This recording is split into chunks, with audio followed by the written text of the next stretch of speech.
Welcome to Bible Study with Fred, where I'm going to read from the book of Job. And God is talking to Job right now. You can purchase my comments on Amazon.com in Kindle version or paperback version. I hope you'll follow me here. God is talking to Job, and of course, to those around Job who are listening, including his friends who've been accusing him of some things. But just look at my previous comments, and then I'm going to read 38, chapter 38 of Job, verses 25 to 41. And I have a few brief comments to make, and then we'll do start with chapter 39 next time. Okay, now God's talking here to Job. He is basically criticizing Job. It's constructive criticism, but he's asking him some very important questions, which show us some things about our reality that we've forgotten in modernism, where we've reduced God to first cause, this deism, where he started things and he only, he's just not operating them. He doesn't make them happen every day, every moment. So let me read here. Me and my cat Frankie will do this.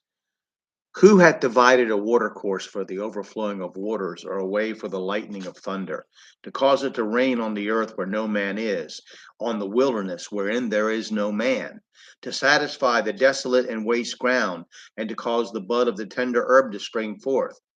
Hath the rain a father, or who hath begotten the drops of dew? Out of whose womb came the ice, and the hoary frost of heaven? Who hath gendered it? The waters are hid as with a stone, and the face of the deep is frozen. Canst thou bind the sweet influences of Pleiades, or loose the bands of Orion? Canst thou bring forth Mazzaroth in his season, or canst thou guide Arcturus with his sons? Knowest thou the ordinances of heaven? Canst thou set the dominion with thereof in the earth? Canst thou lift up thy voice to the clouds, that the abundance of waters may cover thee? Canst thou send lightnings, that they may go and say unto thee, Here we are? Who hath put wisdom in the inward parts? Or who hath given understanding to the heart? Who can number the clouds in wisdom? Or who can stay the bottles of heaven? When the dust groweth into hardness, and the clods cleave fast together, wilt thou hunt the prey for the lion, or fill the appetite of the young lions, when they couch in their dens, and abide in the covert to lie in wait? Who provideth for the raven his food, when these young ones cry unto God? They wonder for lack of meat. Now, in God's rhetorical interrogation of Job, he asks several questions which may seem perplexing to us.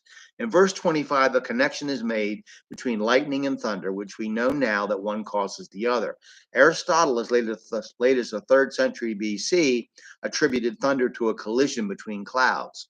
Scientists are still ignorant about the whys and hows of lightning. An Eon magazine article stated how that lightning happens is, quote, among the biggest mysteries in atmospheric science. And a Live Science article entitled, quote, Lightning Still Largely a Mystery, reinforces that.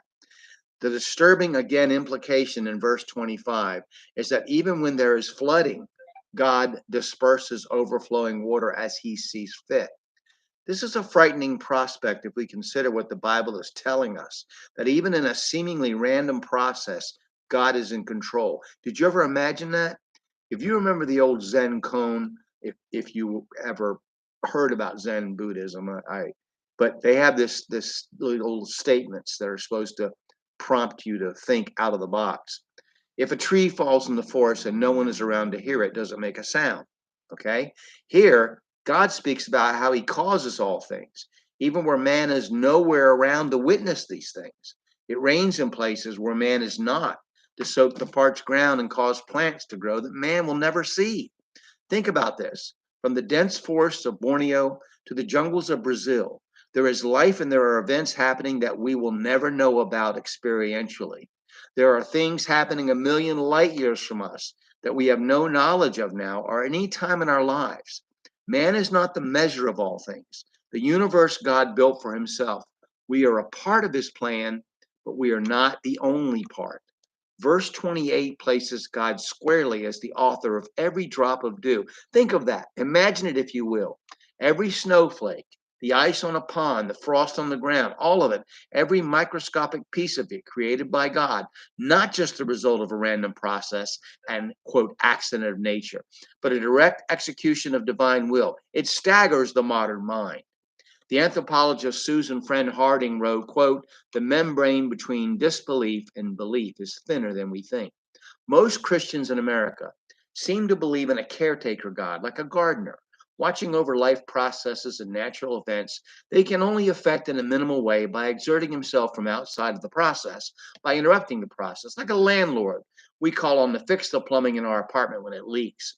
American Christians, even fundamentalists, can't wrap their minds around the God presented in the Bible. They can wrap their minds around the God presented in their culture. That God is sort of a manager, or at times a warrior king, or at times a big brother, and at times even a benefactor. But he's most certainly not the God presented in the Bible, who controls every moment, everywhere in his universe. He is neither surprised nor at a disadvantage when a thing happens. He either made it happen or permitted it to happen, period. And that is just and right as it should be, your fear, your grief, your pain, your discomfort notwithstanding. And believe me, this hits me personally. God now moves masterfully in his speech to the furthest reaches of outer space, to the nearby atmosphere of Earth, and into the human heart, the spiritual heart of understanding, emotion, and reason, to underscore his sovereign reign over the sum total of reality. He even speaks of causing clouds of dirt and providing food for wild animals and birds. He does this himself. He is the author of it. This is a different Earth, a different universe than what we're used to imagining. Be honest with yourself. When the snow piled deep in your yard, you didn't think of it as being a direct act of God any more than when you started your car did you think that. We've lived for several hundred years in a universe we thought was governed by blind forces. The only difference between many Christians and atheists have been that Christians thought there was a benevolent and powerful entity who wound up those forces and who would intervene occasionally to interrupt those blind forces on the Christian's behalf. Both are wrong, dead wrong. Um, Thank you for listening. We'll start with chapter 39 next time.